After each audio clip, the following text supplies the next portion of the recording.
Story number 1, Staffing Audit. I arrived at the district headquarters on the morning of November 3rd, 2023 at 8:45. The building was unlocked, and the heating system was running. I found the main office empty. Supervisor Carla Dennison's vehicle was parked outside with frost still accumulating on the windshield, which suggested it had been there since before dawn.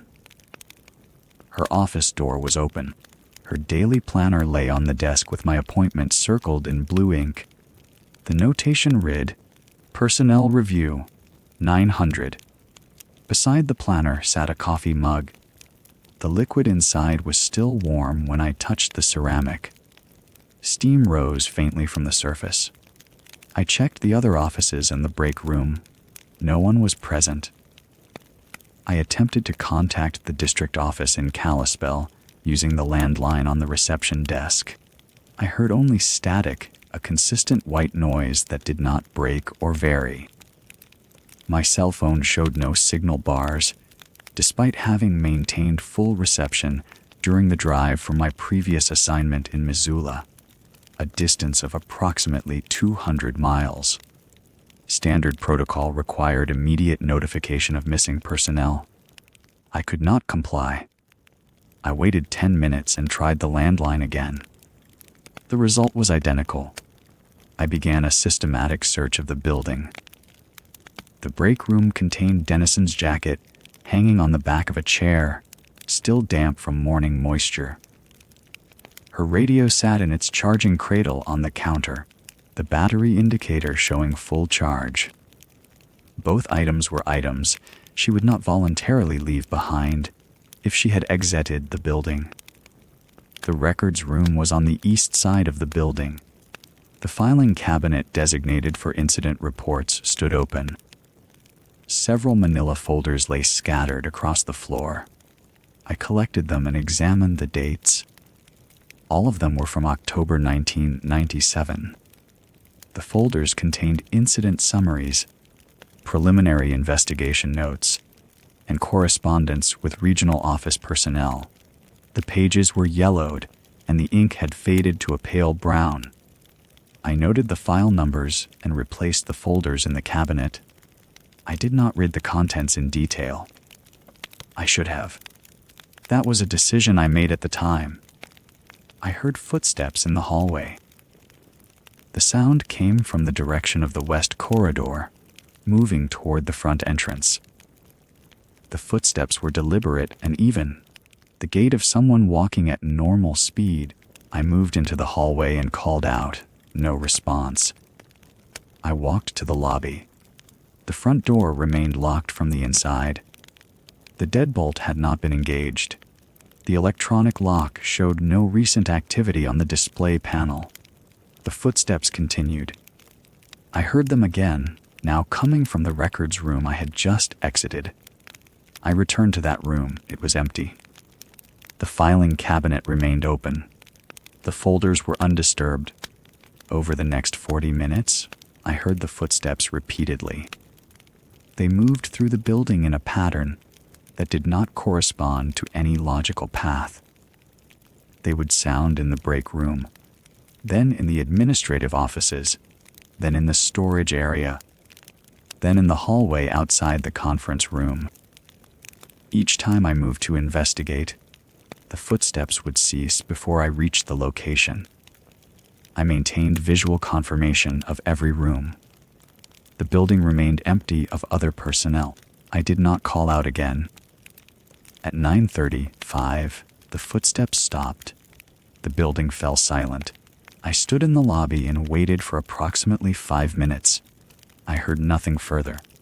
I exited through a window in the records room. The window frame was old and the latch was corroded, but it opened without significant resistance. I did not close it behind me. I walked to my vehicle and departed the headquarters at 9:42. I drove to Kalispell. The drive took approximately 90 minutes. I did not stop. I did not file a report upon arrival. I reported to my temporary assignment at the field office and informed the duty officer that I had not been able to complete my appointment due to communication failure at the district headquarters. The duty officer logged the notation and instructed me to return the following week to reschedule. I did not return. Supervisor Carla Dennison was reported found 3 days later by a maintenance patrol conducting routine building inspection. She was disoriented and was transported to a medical facility in Kalispell for evaluation. She was released after 48 hours with no significant findings.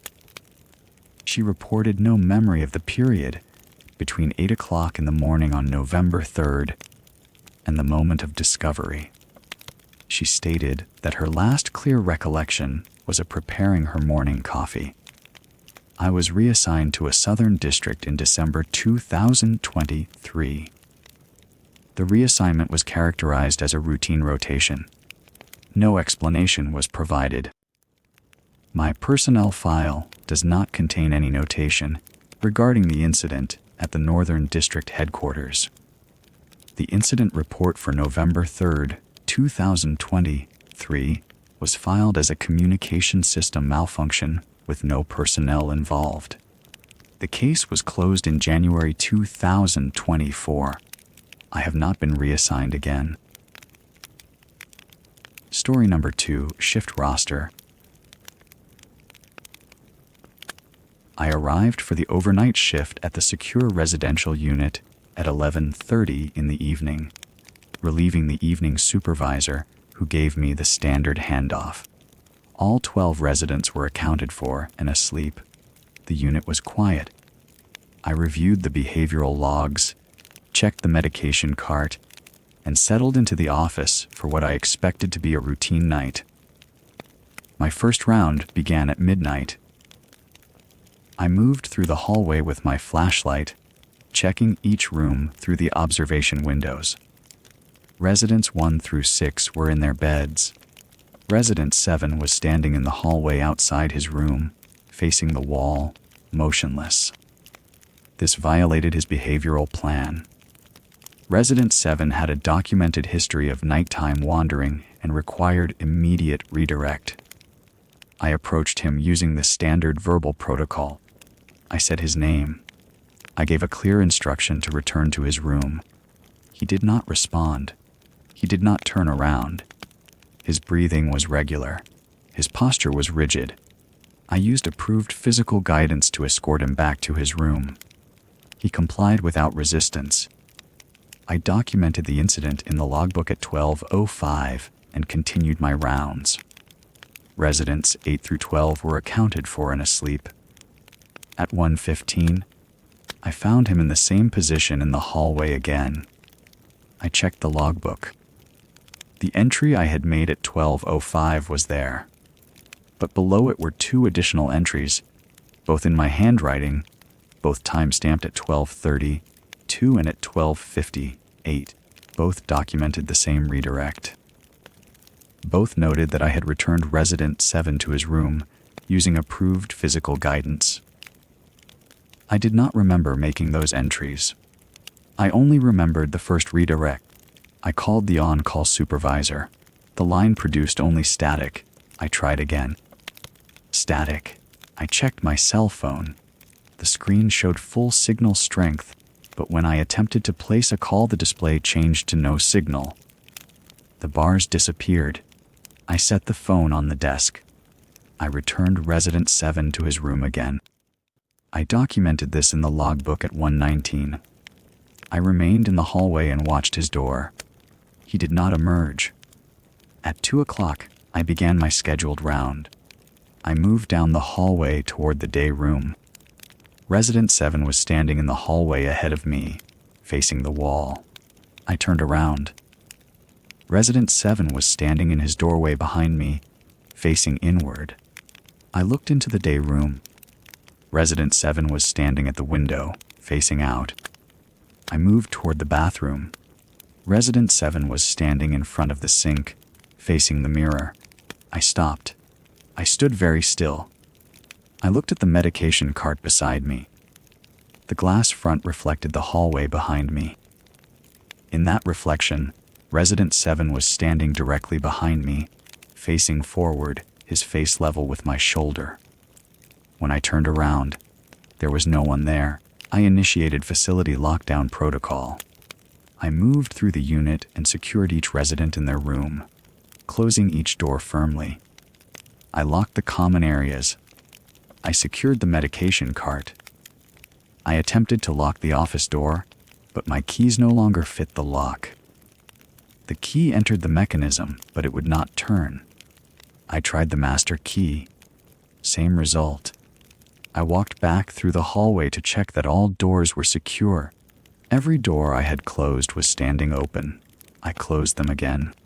I moved to the next unit. Those doors were also open. I sat in the office. I did not move. I did not check the time. At some point I became aware that the hallway was quiet in a way that felt complete, as though the building itself had stopped producing sound. At 3:30 I heard movement. I heard footsteps. I heard the sound of a door closing, then another. In several more in sequence, moving from one end of the unit to the other. When I emerged from the office, all doors were closed. The hallway was empty. The building was silent again. I checked on Resident 7. He was asleep in his bed, lying on his left side. His right arm extended across the mattress. This was the same position I had observed at the start of my shift. His breathing was slow and regular. His eyes were closed. I completed my remaining rounds without incident. Residents 1 through 12 were all in their beds, all asleep.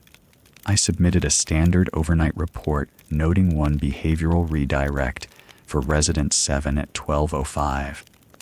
I made no mention of the logbook entries I did not remember making. I made no mention of the other observations. During shift change at 7 in the morning, I said nothing. The day supervisor read my report and nodded. She asked if there had been any other incidents. I said no.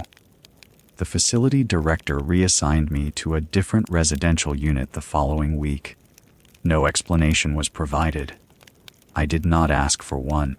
Resident 7 was transferred to an undisclosed location within 72 hours. His file was removed from the unit office.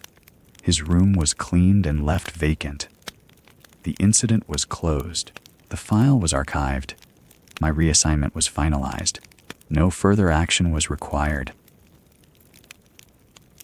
Story number 3, Headcount Protocol. I arrived at the Whitmore textile mill at 6:30 in the morning. The site was still dark, the October air carrying that particular cold that settles in industrial zones before dawn. I had been assigned to conduct the standard pre-blast safety sweep. The demolition was scheduled for the following week, and my job was to document hazardous materials, structural concerns, and anything else that might complicate the controlled implosion. The site foreman, a man named Castillo, met me at the gate with a thermos of coffee and a look I had learned to recognize in this line of work. He told me that 3 separate demolition crews had refused to return after the previous day's work. They cited bad air and disorientation. One of the crew leads had used the phrase, "The building doesn't want us here," which I noted in my report as probable asbestos exposure concern. Disorientation and cognitive effects are consistent with certain fiber inhalation profiles. I documented it and proceeded. The mill was a 5-story brick structure built in 1923. I had reviewed the architectural records before arriving. The basement level was where most of the hazardous materials typically accumulated. Old insulation, lead paint, asbestos-laden floor tiles. I started there. The basement was dim and cool. My flashlight beam caught dust suspended in the air, and I activated my portable air quality monitor. The device was calibrated and functioning normally.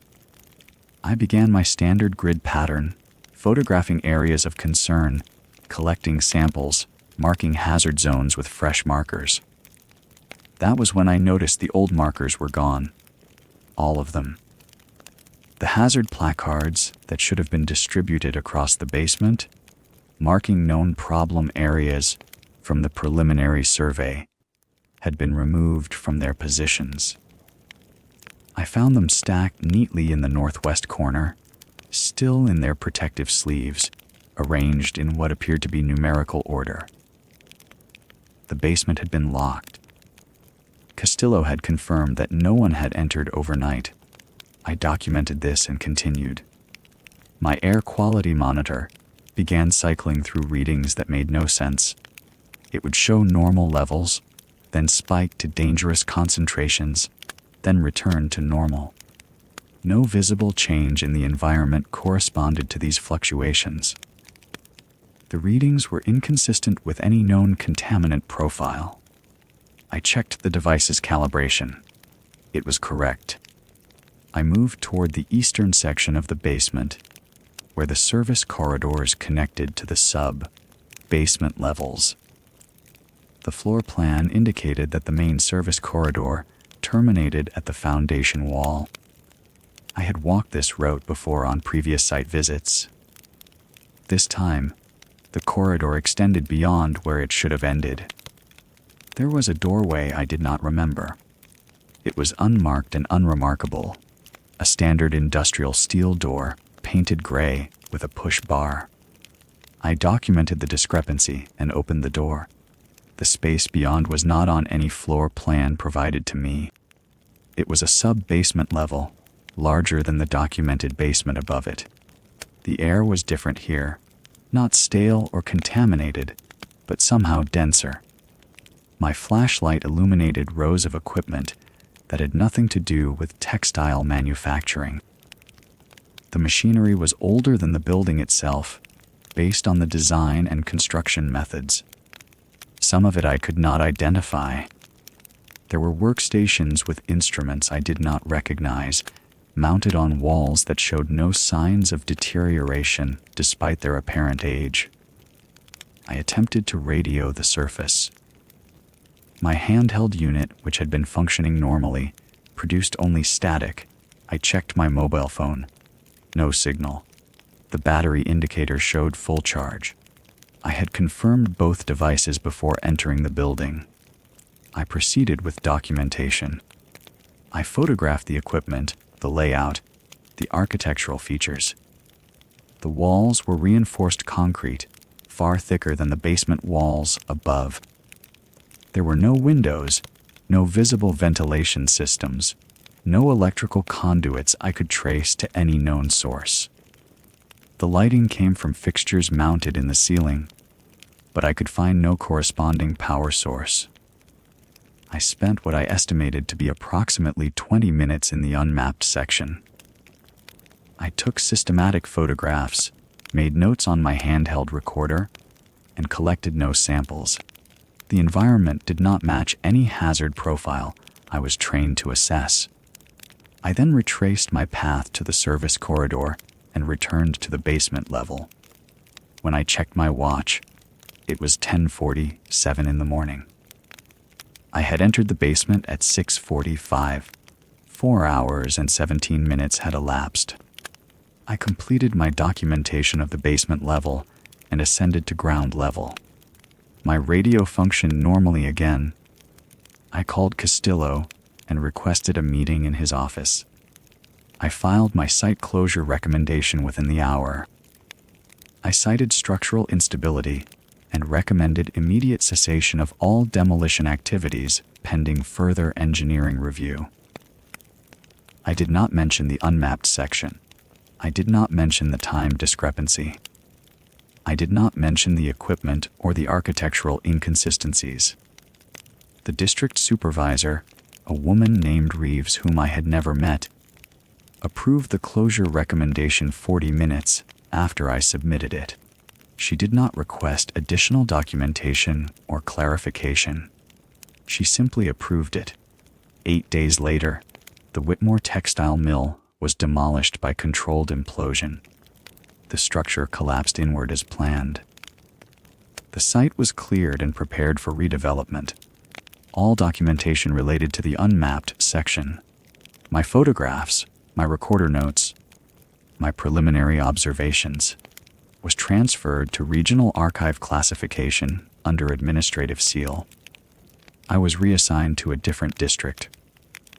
I was instructed not to discuss the assignment with colleagues. The incident was closed.